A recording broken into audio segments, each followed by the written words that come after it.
अस्सलाम वालेकुम dear student. हमने रिसेप्टर स्टार्ट किए थे। रिसेप्टर में हमने क्लासिफिकेशन ऑफ रिसेप्टर पढ़ लिया था। क्लासिफिकेशन ऑफ रिसेप्टर में हमने कहा था कि जो सेल मेम्ब्रेन के रिसेप्टर होते हैं वो बहुत ही इंपॉर्टेंट होते हैं, और सेल मेम्ब्रेन के रिसेप्टर में हमने जी प्रोटीन कपल रिसेप्टर या 7 पास रिसेप्टर जो है वो पढ़ लिए थे।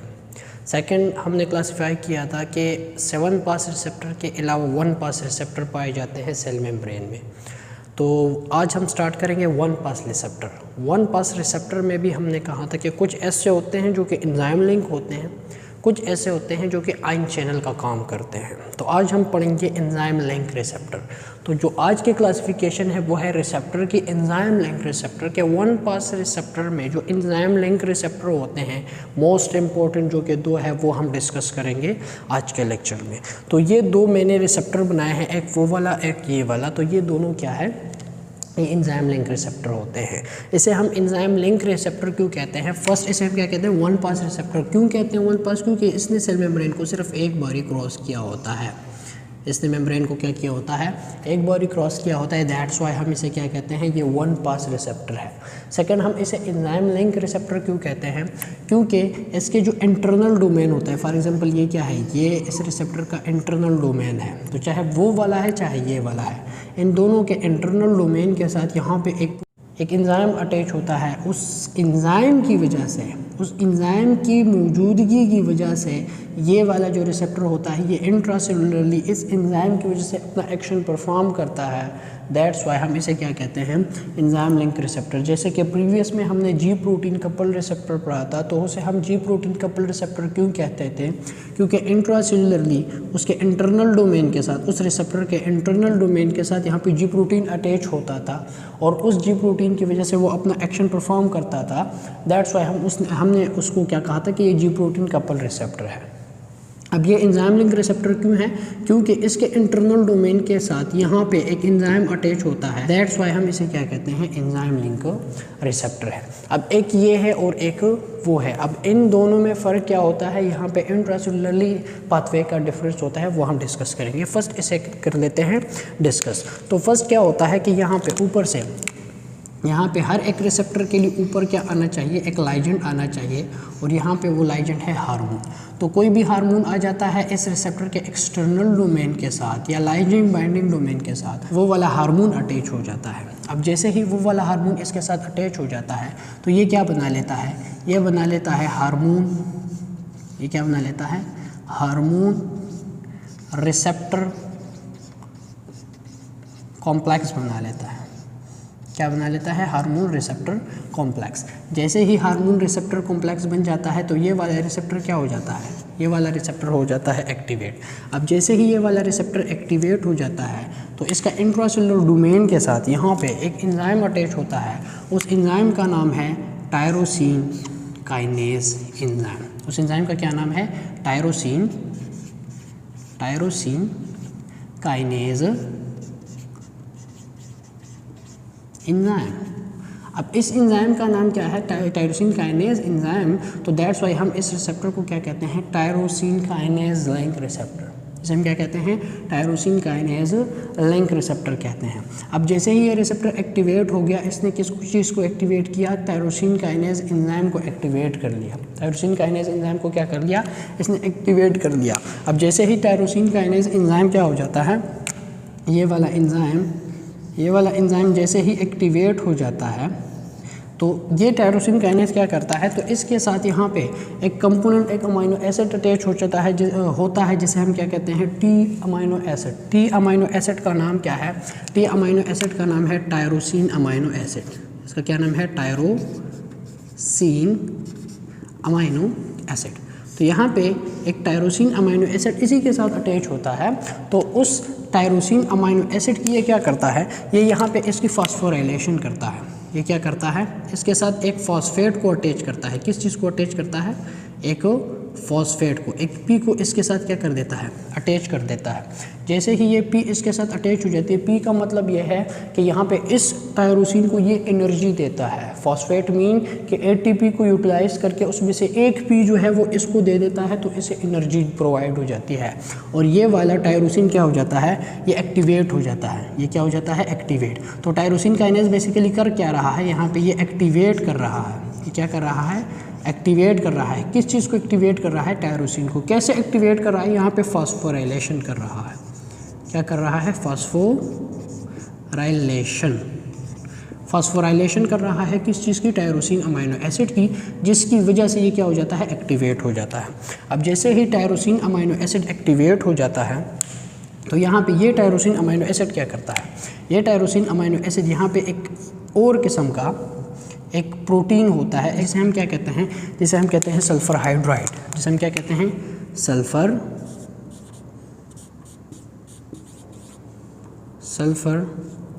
हाइड्राइड। यहाँ पे सल्फर हाइड्राइड प्रोटीन होता है।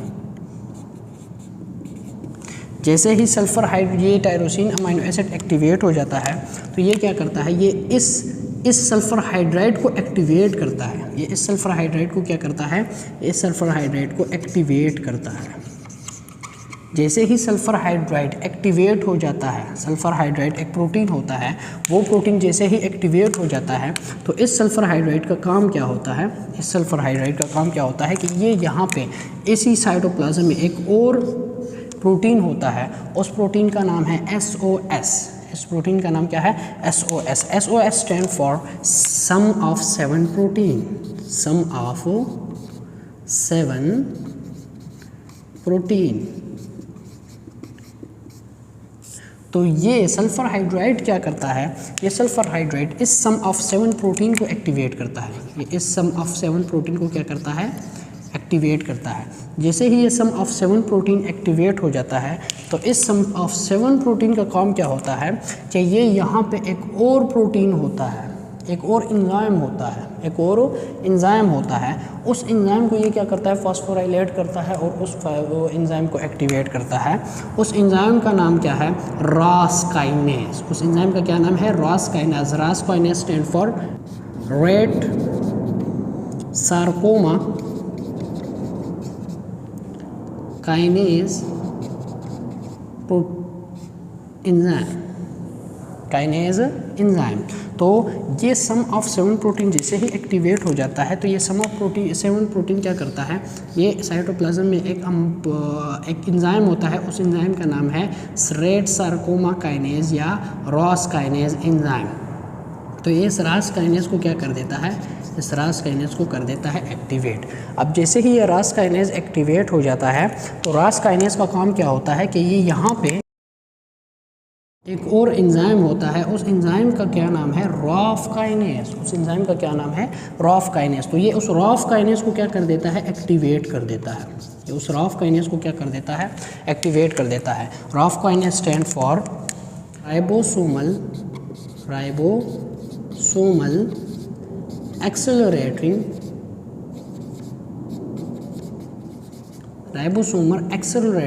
फाइब्रोसार्कोमा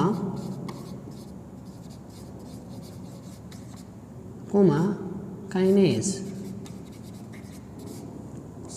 तो जैसे ही रॉस काइनेज एक्टिवेट हो जाता है, रॉस काइनेज का काम क्या होता है कि वो रॉफ काइनेज को एक्टिवेट करता है। Raf kinase stand for ribosomal accelerating fibrosarcoma kinase. तो जैसे ही रॉफ काइनेज एक्टिवेट हो जाता है, तो रॉफ काइनेज का काम क्या होता है कि यहाँ पे साइटोप्लाज्म में एक और एंजाइम होता है। उस एंजाइम का नाम है प्रोटीन मैप काइनेज। उस एंजाइम का क्या नाम है, MAP kinase. MAP kinase stand for mitogenic, MAP kinase stand for माइटोजेनिक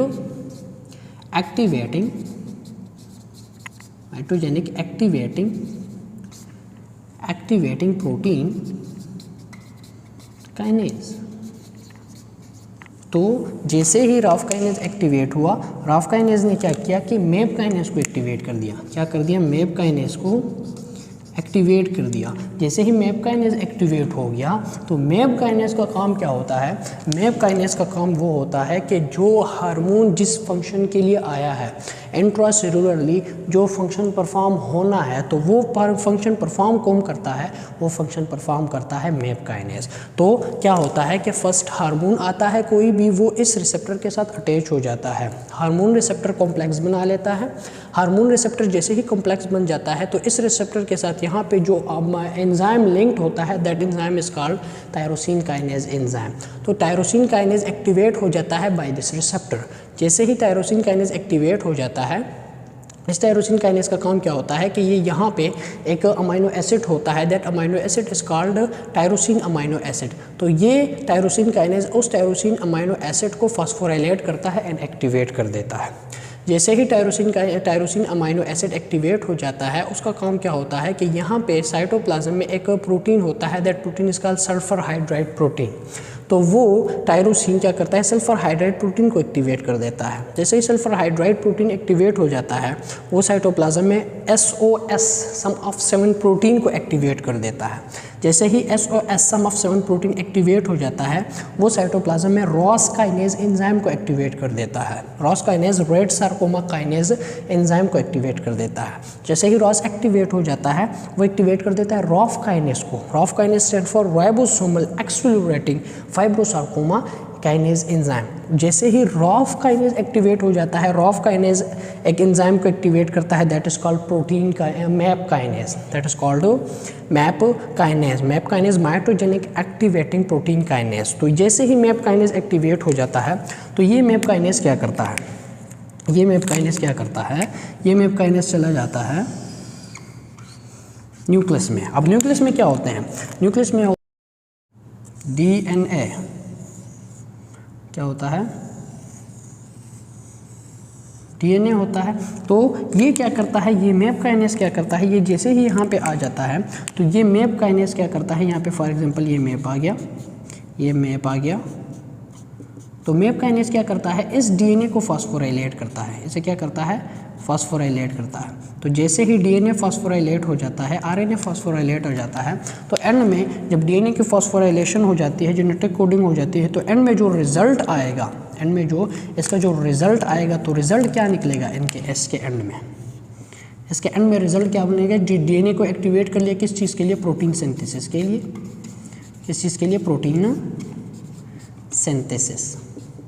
अब प्रोटीन सिंथेसिस क्या होती है, एंजाइम्स, एंजाइम हो सकते हैं, वो क्या हो सकते हैं, एंजाइम हो सकते हैं। एंजाइम भी कौन सा है, metabolic, metabolic enzyme most important, metabolic enzyme structural metabolic enzyme जितने भी होते हैं वो क्या हो जाते हैं, प्रोड्यूस हो जाते हैं by DNA activation, messenger RNA, पूरी ट्रांसक्रिप्शन वाला जो मैकेनिज्म है, ट्रांसक्रिप्शन ट्रांसमिशन वाला, ट्रांसक्रिप्शन वाला, वो सारा मैकेनिज्म एक्टिवेट हो जाता है, प्रोटीन सिंथेसिस हो जाती है। इसके अलावा एंजाइम के अलावा, एंजाइम भी सारे प्रोटीन इन नेचर होते हैं। इसके अलावा यहाँ पे चैनल बनते हैं, क्या होते हैं, चैनल बनते हैं। क्यों, क्योंकि सारे चैनल जो रिसेप्टर्स होते हैं या चैनल्स होते हैं वो प्रोटीन इन नेचर होते हैं, तो वो उनकी भी सिंथेसिस हो जाती है। इसके अलावा यहाँ पे स्ट्रक्चरल प्रोटीन बन जाते हैं, स्ट्रक्चरल प्रोटीन बन जाते हैं, ठीक है। तो जैसे ही मैप काइनेज एक्टिवेट हो जाता है तो उसने क्या कर लिया, उसने DNA को फास्फोराइलेट कर लिया। जैसे ही DNA फास्फोराइलेट हो गया तो DNA को किस चीज़ के लिए फास्फोराइलेट कर लिया, प्रोटीन की सिंथेसिस के लिए। प्रोटीन की सिंथेसिस स्टार्ट हो जाती है। तो प्रोटीन सिंथेसिस में मोस्टली कौन से प्रोटीन बनते हैं, एंजाइम बनते हैं। एंजाइम सारे वो जो कि मेटाबॉलिज्म को इंक्रीज़ करते हैं। तो आपका सेल क्या हो जाता है, सेलुलरली मेटाबॉलिकली एक्टिव हो जाता है। और जैसे इसके अलावा कुछ चैनल ओपन हो जाते हैं, तो चैनल की ज़रूरत होती है जब आपका सेल एंजाइमेटिकली मेटाबॉलिकली एक्टिव हो जाता है। तो वहाँ पे आयंस की, वहाँ पे कुछ कंपोनेंट होते हैं, फॉर एग्जांपल ग्लूकोज की, उसको अंदर आना चाहिए, बाहर जाना चाहिए। तो वहाँ पे उसके लिए रिसेप्टर या चैनल बन जाते हैं जो कि उसको चीज़ों को, उस कंपोनेंट को ट्रांसपोर्ट करें।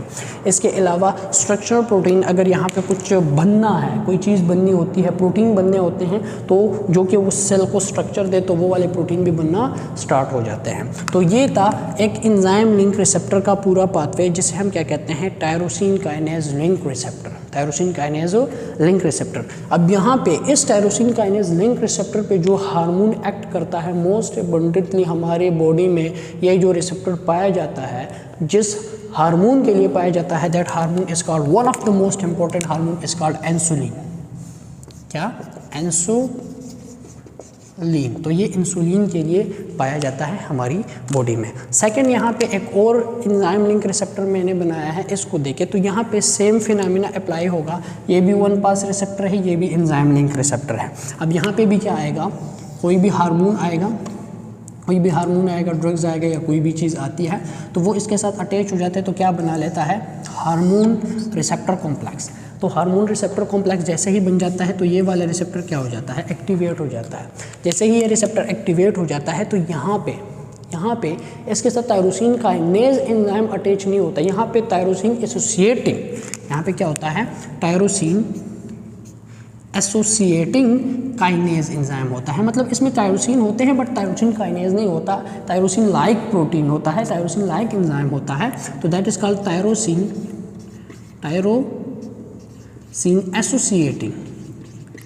Associating protein kinase enzyme. ठीक है, तो ये tyrosine associating protein kinase enzyme होता है। तो ये वाला रिसेप्टर क्या करता है, ये इसको एक्टिवेट कर देता है। जैसे ही ये वाला एंजाइम एक्टिवेट हो जाता है तो टायरोसिन एसोसिएटिंग प्रोटीन काइनेज का काम क्या होता है कि इसके साथ एक एंजाइम अटैच होता है, that enzyme is called Janus kinase. That enzyme is called Janus kinase enzyme, JAK, जिसे हम क्या कहते हैं, JAK stand for Janus kinase enzyme. ठीक है, तो जैसे ही tyrosine associating protein kinase activate हो गया तो यहाँ पे इसी टायरोसिन काइनेज के साथ, यहाँ पे फॉर एग्जांपल ये क्या है, ये एक जैक है, ये दूसरा जैक है, तो इसने इस जैक को क्या कर दिया, इस जैक को कर दिया एक्टिवेट। इस जैक को क्या कर दिया, एक्टिवेट मीन यहाँ पे क्या हुआ, फॉस्फोराइलेशन हो गई, फॉस्फोराइलेशन मीन कि फॉस्फेट अटैच हो गया,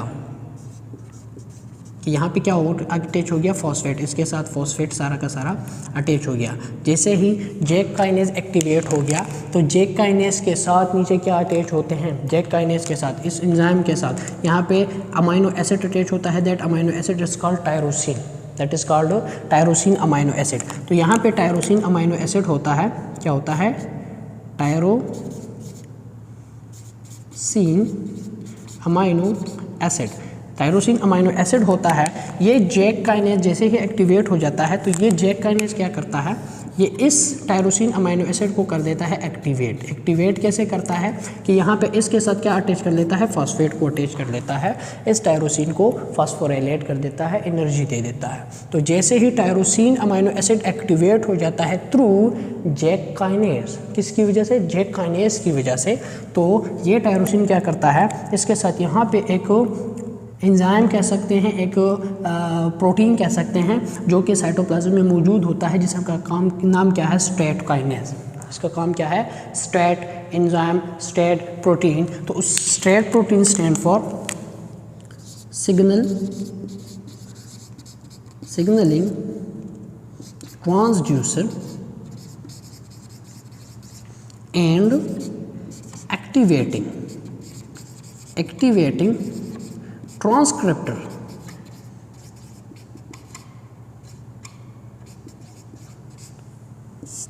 जैसे ही टायरोसिन अमाइनो एसिड फॉस्फोराइलेट हो गया तो टायरोसिन अमाइनो एसिड ने क्या किया, टायरोसिन अमाइनो एसिड ने यहाँ पे साइटोप्लाज्म में एक प्रोटीन, एक एंजाइम होता है जिसे हम क्या कहते हैं, signal transducer and activating transcriptor. तो इसको क्या कर देता है, ये एक्टिवेट कर देता है, इसको फॉस्फोराइलेट कर देता है। अब एक्टिवेट कैसे करता है कि यहाँ पे ये एक स्टेट काइनेज एंजाइम है, ये क्या है, स्टेट काइनेज एंजाइम है, प्रोटीन है। तो ये जैसे ही आ जाता है, ये एक्टिवेट हो जाता है टायरोसिन अमाइनो एसिड, तो इसको क्या कर देता है, इसके साथ यहाँ पे एक फॉस्फेट, इसके साथ यहाँ पे दूसरा फॉस्फेट, तो दोनों को फॉस्फोराइलेट कर देता है। जैसे ही दो स्टेट फॉस्फोराइलेट हो जाते हैं तो ये दोनों स्टेट क्या हो जाते हैं, आपस में कंबाइन हो जाते हैं, बॉन्ड बना लेते हैं। तो जैसे ही ये दोनों आपस में इकट्ठे हो जाते हैं, बॉन्ड बना लेता है, तो ये क्या बन जाते हैं, ये बन जाते हैं स्टेट डाइमर। ये क्या बन जाते हैं, स्टेटो डाइमर। दो इकट्ठे हो गए तो क्या बना, स्टेट डाइमर बन गए। अगर स्टेट सिंगुलर है तो वो किसी काम का नहीं है, वो किसी काम का नहीं है। जैसे ही स्टेट डाइमर बन जाते हैं, दो स्टेट आपस में इकट्ठे हो जाते हैं, क्या बना लेते हैं, स्टेट डाइमर। तो जैसे ही स्टेट डाइमर बन जाते हैं तो स्टेट डाइमर का काम क्या होता है, स्टेट डाइमर का काम यहाँ पे एक इंटरेस्टिंग काम होता है, वो चला जाता है न्यूक्लियस में, और यहाँ पे क्या, ये एक स्टेट, ये दूसरा स्टेट, दोनों स्टेट क्या हो गए यहाँ पे इकट्ठे हो गए। ये एक स्टेट हो गया, ये दूसरा स्टेट हो गया।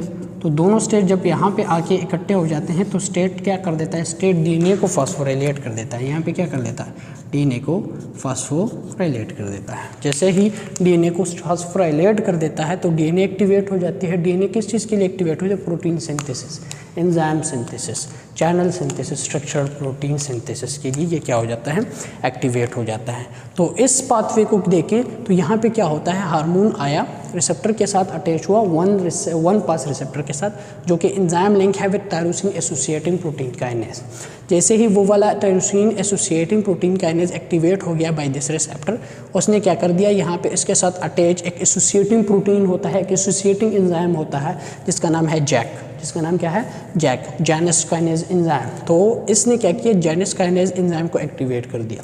जैसे ही जैनस काइनेज एक्टिवेट हुआ तो यहाँ पे ही एक अमाइनो एसिड होता है, that amino acid is called tyrosine amino acid. इस जैक काइनेज ने या जैनस काइनेज ने उस टायरोसिन को एक्टिवेट कर दिया। जैसे टायरोसिन अमाइनो एसिड एक्टिवेट हो गया, टायरोसिन अमाइनो एसिड ने क्या किया कि साइटोप्लाज्म में एक एंजाइम होता है that is called state kinase enzyme, that is called state kinase enzyme. तो स्टेट काइनेज को क्या कर दिया, इसने फॉस्फोराइलेट किया, एक्टिवेट कर दिया। STAT stand for signalling transducing and activating transcriptor. तो ये एंजाइम होता है।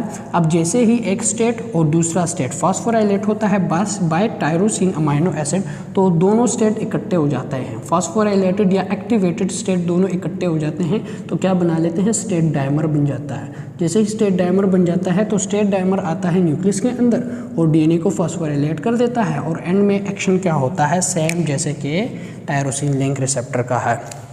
अब यहाँ पे एक हार्मोन अटैच होता है जो कि हमारी बॉडी में मोस्ट एबंडेंटली इसी रिसेप्टर पे एक्ट करता है। One of the most hormone is called growth hormone, it is called growth hormone. अब यहाँ पे देखिए इंसुलिन है, तो जब आप लोग इंसुलिन का एक्शन पढ़ेंगे तो मोस्टली उस इंसुलिन का एक्शन क्या होता है, किसी चीज़ को बनाना, लिपिड को स्टोर करना, प्रोटीन को स्टोर करना, सारी चीज़ें बनाता है वो। तो यहाँ पे भी जितनी चीज़ें बनती हैं तो वो उन चीज़ों को बनाता है, तो उसके लिए डीएनए को एक्टिवेट होना पड़ता है।